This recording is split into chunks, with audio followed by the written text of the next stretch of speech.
ಎಲ್ರಿಗೂ ನಮಸ್ಕಾರ. ಪ್ರೇಮಾನೋ TV Kannada YouTube ಚಾನಲ್ಗೆ ನಿಮ್ಮೆಲ್ಲರಿಗೂ ಕೂಡ ಸ್ವಾಗತ. ಸ್ನೇಹಿತರೆ, ಇವತ್ತಿನ ವಿಡಿಯೋದಲ್ಲಿ ಕನ್ನಡ ವ್ಯಾಕರಣಕ್ಕೆ ಸಂಬಂಧಪಟ್ಟ ಹಾಗೆ ಒಂದಷ್ಟು ಪ್ರಶ್ನೋತ್ತರಗಳನ್ನ ತೊಗೊಂಡು ಬಂದಿದ್ದೀನಿ. ಸೊ ನೆಕ್ಸ್ಟು TET ಪರೀಕ್ಷೆಗೆ ನಿಮಗೆ ಹೆಲ್ಪ್ ಆಗುತ್ತೆ. ನಾಟ್ ಓನ್ಲಿ TET, HSTR ಆಗಿರ್ಬೋದು, GPSTR ಆಗಿರ್ಬೋದು, PSTR ಪರೀಕ್ಷೆಗಳಿಗೆ ಬಹಳನೇ ಅನುಕೂಲ ಆಗುತ್ತೆ. ಸೊ ಇವಾಗ ನೆಕ್ಸ್ಟು ಮುಂದಿನ ತಿಂಗಳೇ TET ಪರೀಕ್ಷೆ ಆಗಿರೋದ್ರಿಂದ ನಿಮಗೆ ಆ ಪರೀಕ್ಷೆಗೆ ನೀವು ಫೋಕಸ್ ಮಾಡ್ತಿರೋದ್ರಿಂದ ಆ ಪರೀಕ್ಷೆಗೂ ಕೂಡ ನಿಮಗೆ ಹೆಲ್ಪ್ ಆಗುತ್ತೆ. ಸೊ ಹಾಗಾಗಿ ಯಾರೆಲ್ಲ ಈ ವಿಡಿಯೋನ ನೋಡ್ತಾ ಇದ್ದೀರಾ, ಎಲ್ಲೂ ಕೂಡ ಸ್ಕಿಪ್ ಮಾಡದೆ ಪೂರ್ತಿ ವಿಡಿಯೋನ ನೋಡಿ ಜೊತೆಗೆ ಸಬ್ಸ್ಕ್ರೈಬ್ ಮಾಡ್ಕೊಂಡು ನೋಡೋದನ್ನ ದಯವಿಟ್ಟು ಮರಿಬೇಡಿ ಅಂತ ಹೇಳ್ತಾ, ಸೊ ಬನ್ನಿ ಜಾಸ್ತಿ ತಡ ಮಾಡೋದು ಬೇಡ, ಆದಷ್ಟು ಬೇಗ ಇವತ್ತಿನ ವಿಡಿಯೋದ ಮೊದಲನೇ ಪ್ರಶ್ನೆ ಏನಿದೆ ಅಂತ ನೋಡ್ಕೊಂಬರೋಣ. ಸ್ನೇಹಿತರೆ, ಮೊದಲನೇ ಪ್ರಶ್ನೆ ನೋಡಿ, ನಿಮ್ಮ ಸ್ಕ್ರೀನ್ ಮೇಲೆ ಈ ರೀತಿ ಕಾಣಿಸ್ತಾ ಇದೆ. ವರ್ಗೀಯ ವ್ಯಂಜನಗಳ 1 ಮತ್ತು 3ನೆಯ ಸಾಲಿನ ಅಕ್ಷರಗಳನ್ನು ಹೀಗೆನ್ನುವರು ಅಂತ. ಸೊ ವ್ಯಂಜನಗಳು ಅಂತ ಬಂದಾಗ ನಮಗೆ ವರ್ಗೀಯ ವ್ಯಂಜನ ಮತ್ತು ಅವರ್ಗೀಯ ವ್ಯಂಜನ ಅಂತ ಎರಡಿದಾವಲ್ವಾ. ಸೊ ವರ್ಗೀಯ ವ್ಯಂಜನ ಅಂತಂದರೆ ಯಾವುದು? ಕ ಖ ಗ ಗ ಇಂದ ಹಿಡಿದು ಪ ಫ ಬ ಬ ಮ ತನಕ ಇರತಕ್ಕಂತಹ ವ್ಯಂಜನಗಳನ್ನ ನಾವು ವರ್ಗೀಯ ವ್ಯಂಜನ ಅಂತ ಹೇಳಿ ಕರಿತೀವಿ. ಇನ್ನು ಅವರ್ಗೀಯ ಅಂತ ಹೇಳಿದ್ರೆ ಯರ ಲವ ಶ ಸ ಸ ಅದನ್ನು ನಾವು ಅವರ್ಗೀಯ ಅಂತ ಹೇಳಿ ಕರಿತೀವಿ. ಸೊ ಇಲ್ಲಿ ಏನು ಕ್ವೆಶನ್ ಕೇಳಿದ್ದಾರೆ, ವರ್ಗೀಯ ವ್ಯಂಜನಗಳ ಮೊದಲನೇ ಸಾಲು ಮತ್ತು 3ನೇ ಸಾಲನ್ನು ನಾವೇನಂತ ಹೇಳಿ ಕರಿತೀವಿ ಅಂತ. ಸೊ ನಮ್ಗೆ ಅಷ್ಟು ಕನ್ಫ್ಯೂಷನ್ ಆಯಿತು ಅಂತಂದರೆ ನಾವು ಬರ್ಕೊಬಿಡೋಣ. ಕ ಖ ಗ ಘ ङ ಅಂತ ಬರುತ್ತಲ್ವಾ.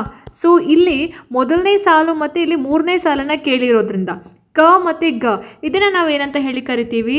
ಆಪ್ಷನ್ಸ್ ನೋಡಿ, ಇಲ್ಲಿ ಫಸ್ಟು ಮಹಾಪ್ರಾಣ, ಅಲ್ಪಪ್ರಾಣ, ಅನುನಾಸಿಕ ಮತ್ತು ಪ್ಲುತಸ್ವರ ಅಂತ ಇದೆ. ಸೊ ಆಬ್ವಿಯಸ್ಲಿ ಆಪ್ಷನ್ 2 ಅಲ್ಪಪ್ರಾಣ ಅಂತ ಹೇಳಿ ಕರಿತೀವಿ ನಾವು ಅದನ್ನು, ಕ ಗ ಆಯಿತು. ಸೊ ಅಲ್ಪಪ್ರಾಣ.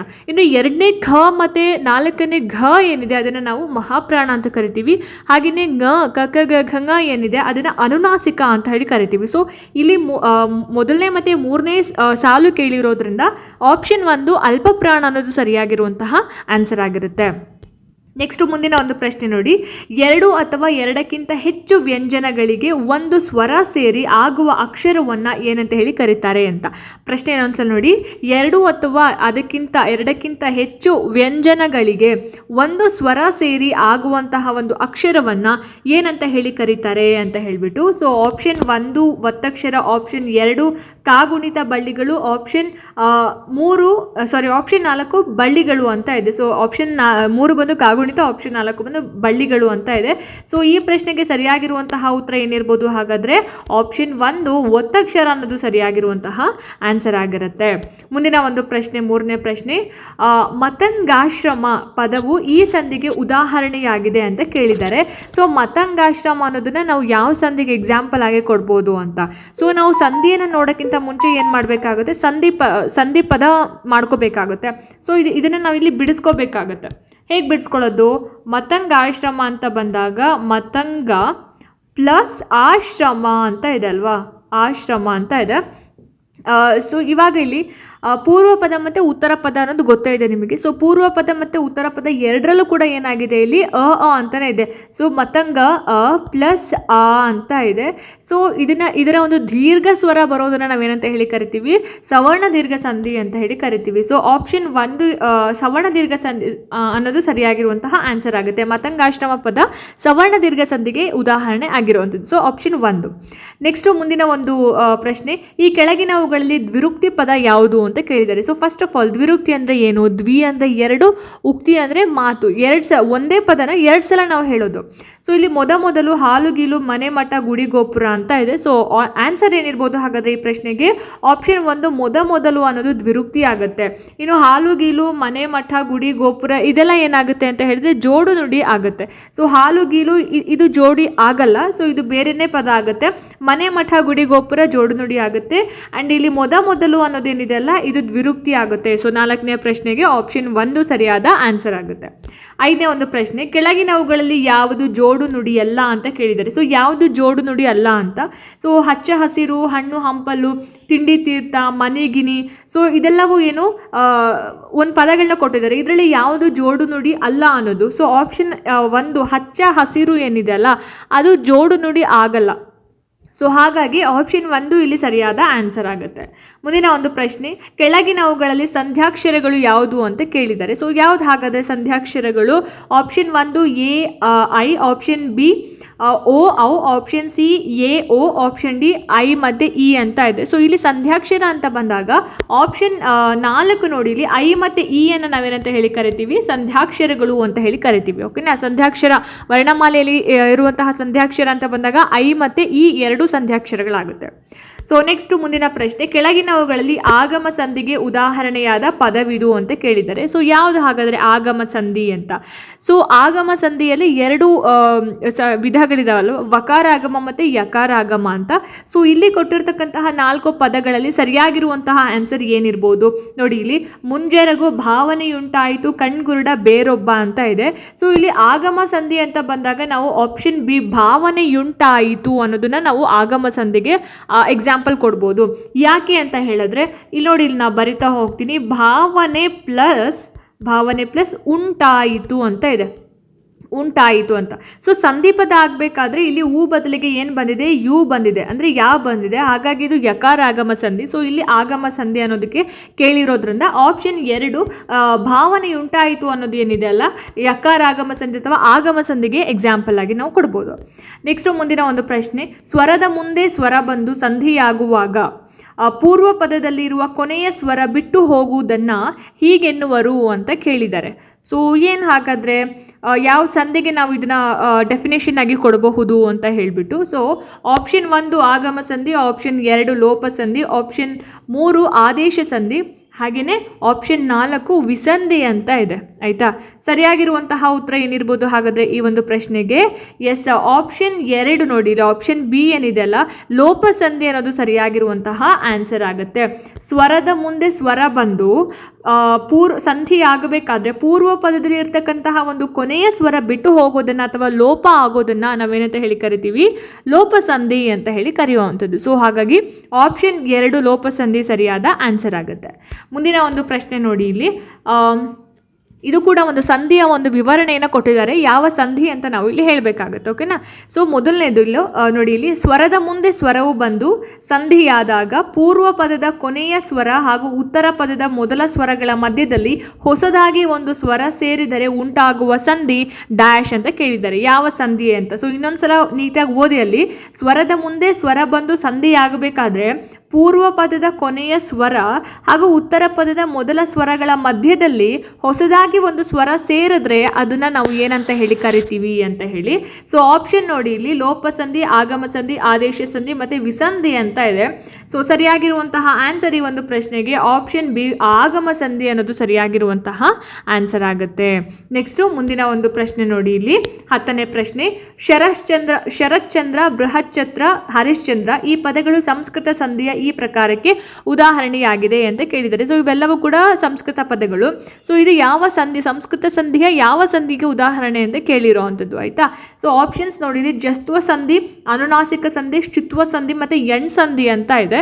ಸೊ ಇದಕ್ಕೆ ಸರಿಯಾಗಿರುವಂತಹ ಆನ್ಸರ್ ಬಂದ್ಬಿಟ್ಟು ಆಪ್ಷನ್ ಸಿ ಅಥವಾ 3ನೇ ಒಂದು ಆಪ್ಷನ್ ಶುತ್ವ ಸಂಧಿ ಅನ್ನೋದು ಸರಿಯಾದ ಆನ್ಸರ್ ಆಗುತ್ತೆ.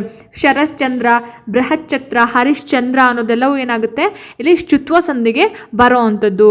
ಸೊ ಶುತ್ವ ಅನ್ನುವಂತಹ ಒಂದು ಪದದಲ್ಲಿ ಶೂ ಮತ್ತು ಇಲ್ಲೇ ಇದೆ ನೋಡಿ, ಶೂ ಮತ್ತು ತ್ವ ಏನಿದೆ ಅಲ್ಲ, ಶೂ ಧ್ವನಿಗಳ ಒಂದು ಪರಿವರ್ತನೆ ಅನ್ನೋದು ಅರ್ಥ. ಅಂದರೆ ಒಂದು ಪದದ ಕೊನೆಯಲ್ಲಿ ಒಂದು ಕೊನೆಯಲ್ಲಿ ಸ ಅಥವಾ ಶ ಅಥವಾ ಸ ಇದ್ದು, ಯಾವುದು ಗೊತ್ತಾ, ನಾನಿಲ್ಲಿ ಹೇಳ್ತೀನಿ ನೋಡಿ, ಇಲ್ಲಿ ಸ ಅಥವಾ ಶ, ಷಟ್ಪದಿ ಶ ಅಥವಾ ಶಂಕರ ಶ, ಈ ಒಂದು ಶ ಇದ್ದು ಮುಂದಿನ ಪದ ಚ ಚ ಜ ಝ ಇದೆ ಈ ಒಂದು ವರ್ಡ್ಸ್ ಇದ್ದರೆ, ಈ ಒಂದು ಪದಗಳು ಇದ್ದರೆ, ಸೊ ಅದು ಶೂ ವರ್ಗದ ಅಕ್ಷರಗಳಿಂದ ಆರಂಭ ಆದಾಗ ಏನಾಗುತ್ತೆ, ಶೂ ವರ್ಗದ ಧ್ವನಿಯನ್ನೇ ಪಡೆದು ಪರಿವರ್ತನೆಗೊಳ್ಳುತ್ತೆ. ಸೊ ಹಾಗಾಗಿ ಅಂತಹ ಒಂದು ಪದಗಳಿದ್ರೆ ಏನಂತ ಹೇಳಿ ಕರಿತೀವಿ, ಅದನ್ನು ಶುತ್ವ ಸಂಧಿ ಅಂತ ಹೇಳಿ ಕರಿತೀವಿ. ಸೊ ನೋಡಿ, ಇಲ್ಲಿ ಹರಿಶ್ಚಂದ್ರ ಹಾಗೆ ಶ ಮತ್ತು ಚ ಇದೆ, ಶರಶ್ಚಂದ್ರ ಶ ಮತ್ತು ಚ ಇದೆ. ಸೊ ಹಾಗಾಗಿ ಈ ಒಂದು ಪ್ರಶ್ನೆಗೆ ಆಪ್ಷನ್ 3 ಶುತ್ವ ಸಂಧಿ ಅನ್ನೋದು ಸರಿಯಾಗಿರುವಂತಹ ಆನ್ಸರ್ ಆಗುತ್ತೆ.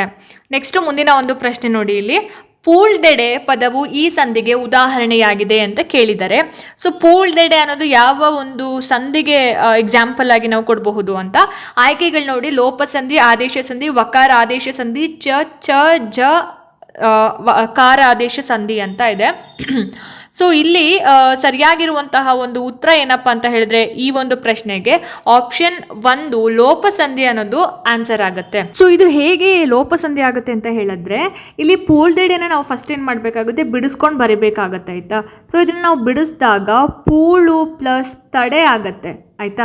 ಸೊ ಪೂಳು ಪ್ಲಸ್ ತಡೆ ಇದು ಬಂದು ಯಾವ ಪದ ಆಗುತ್ತೆ, ಇದು ಪೂರ್ವ ಪದ ಆಗುತ್ತೆ ಆ್ಯಂಡ್ ಇದು ಉತ್ತರ ಪದ ಆಗುತ್ತೆ ಆಯ್ತಾ. ಸೊ ಇಲ್ಲಿ ಉತ್ತರ ಪದದ ಕೊನೆಯ ಅಕ್ಷರ ಪೂಳು ಉ ಅಂತ ಬರುತ್ತೆ, ಹಾಗೆಯೇ ಪೂರ್ವ ಪದದ ಕೊನೆಯ ಅಕ್ಷರ ಉ ಅಂತ ಬರುತ್ತೆ, ಉತ್ತರ ಪದದ ಮೊದಲ ಅಕ್ಷರ ಅ ಅಂತ ಬರುತ್ತೆ.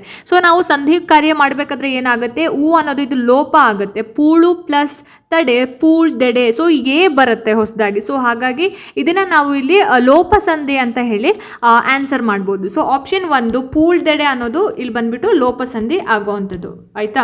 ಸೊ ಲೋಪಸಂಧಿ. ನೆಕ್ಸ್ಟ್ ಮುಂದಿನ ಪ್ರಶ್ನೆ, ಬಟಾಟೆ ಪದವು ಕನ್ನಡಕ್ಕೆ ಈ ಭಾಷೆಯಿಂದ ಬಂದಿದೆ. ಯಾವ ಭಾಷೆಯಿಂದ ಬಂದಿದೆ ಬಟಾಟೆ? ಬಟಾಟೆ ಅಂದರೆ ಆಲೂಗಡ್ಡೆ, ಪೊಟ್ಯಾಟೊ ಅಂತ ಹೇಳ್ತೀವಿ. ಸೊ ಇದು ಬಂದ್ಬಿಟ್ಟು ಆಪ್ಷನ್ ಎ ಪೋರ್ಚುಗೀಸ್ ಪದದಿಂದ ಬಟಾಟೆ ಅಂತಕ್ಕಂತಹ ಒಂದು ಪದವನ್ನು ನಾವು ಎರವಲು ಪಡ್ಕೊಂಡಿರೋವಂಥದ್ದು. So option 1. ನೆಕ್ಸ್ಟು ಮುಂದಿನ ಪ್ರಶ್ನೆ, ಕೆಳಗಿನವುಗಳಲ್ಲಿ ಜಸ್ತ್ವ ಸಂಧಿಗೆ ಉದಾಹರಣೆ ಪದವಿದು ಅಂತ ಕೇಳಿದ್ದಾರೆ. ಸೊ ಜಸ್ತ್ವ ಸಂಧಿ ಬಗ್ಗೆ, ಇದು ಜಸ್ತ್ವ, ಶುತ್ವ, ಎಣ್ಸಂಧಿ, ವೃದ್ಧಿ ಸಂಧಿ ಇದೆಲ್ಲ ಸಂಸ್ಕೃತ ಸಂಧಿಗಳು. ಇದ್ರ ಬಗ್ಗೆನೇ ಜಾಸ್ತಿ ಕ್ವಶನ್ಸ್ನ ಇತ್ತೀಚೆಗೆ ಕೇಳ್ತಾ ಇರೋದ್ರಿಂದ ನಾವು ಅದ್ರ ಬಗ್ಗೆನೂ ಕೂಡ ಕಾನ್ಸಂಟ್ರೇಟ್ ಮಾಡಬೇಕಾಗುತ್ತಾಯ್ತಾ. ಸೊ ಇಲ್ಲಿ ಜಸ್ತ್ವ ಸಂಧಿಗೆ ಎಕ್ಸಾಂಪಲ್ ಅಂತ ಅಂದಾಗ ಆಪ್ಷನ್ ಬಿ ಅಜಂತ ಅನ್ನೋದನ್ನು ನಾವು ಜಸ್ತ್ವ ಸಂಧಿಗೆ ಎಕ್ಸಾಂಪಲ್ ಆಗಿ ನಾವು ಕೊಡ್ಬೋದು. ಸೊ ಜಸ್ತ್ವ ಅಂತಂದರೆ ಜಶ್ವರ್ಗದ ಅಕ್ಷರ ಯಾವ್ಯಾವುದು ಬರುತ್ತೆ, ಗ, ಜ, ಡ, ದ, ಬ ಇದು ಮೃದು ವ್ಯಂಜನಗಳು ಅಂತ ಹೇಳ್ತೀವಿ. ಇದನ್ನ ಜಶ್ವರ್ಗದ ಅಕ್ಷರ ಅಂತ ಹೇಳಿ ಕರಿತೀವಿ ಆಯ್ತಾ. ಸೊ ಜಸ್ತ್ವ ಸಂಧಿ ಅಂದ್ರೆ ಒಂದು ಪದದ ಕೊನೆಯಲ್ಲಿ ಕಠಿಣ ವ್ಯಂಜನ ಕಚಟ ತಪ ಇದು ಮುಂದಿನ ಪದ ಮೃದು ವ್ಯಂಜನದಿಂದ ಆರಂಭ ಆದ್ರೆ ಅಂತಹ ಒಂದು ಪದಗಳನ್ನ ನಾವು ಸಂಧಿಯನ್ನ ಜಸ್ತ್ವ ಸಂಧಿ ಅಂತ ಹೇಳಿ ಕರಿತೀವಿ. ಓಕೆನಾ. ಸದ್ಗುಣ, ಸದ್ಧರ್ಮ, ಸಜ್ಜರಿತ ಮತ್ತು ಯುಗ್ಧಿ, ಸೊ ಇದೆಲ್ಲವೂ ಕೂಡ ಏನಾಗುತ್ತೆ ನಾವು ಜಸ್ತ್ವ ಸಂಧಿಗೆ ಎಕ್ಸಾಂಪಲ್ ಆಗಿ ಕೊಡ್ಬೋದು. ಸೊ ಈ ರೀತಿ ಹೇಳಿದ್ರೆ ಅರ್ಥ ಆಗೋದಿಲ್ಲ. ಸೊ ಇದಕ್ಕೆ ಅಂತ ಒಂದು ಪರ್ಟಿಕ್ಯುಲರ್ ವಿಡಿಯೋನ ಮಾಡಿ ಹಾಕ್ತೀನಿ ಆದಷ್ಟು ಬೇಗ ಸಂಧಿಗಳ ಬಗ್ಗೆನೇ.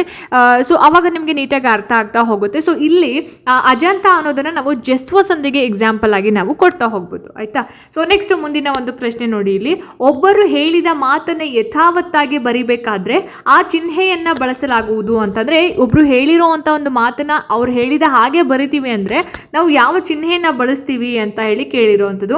ಪ್ರಶ್ನಾರ್ಥಕ ವಾಕ್ಯ ವೇಷ್ಟನ ಉದ್ಧರಣ ಅಲ್ಪ ವಿರಾಮ ಅಂತ ಇದೆ. ಸೊ 14ನೇ ಪ್ರಶ್ನೆಗೆ ಆಪ್ಷನ್ ಸಿ ಸರಿಯಾಗಿರುವಂತಹ ಆನ್ಸರ್ ಆಗುತ್ತೆ.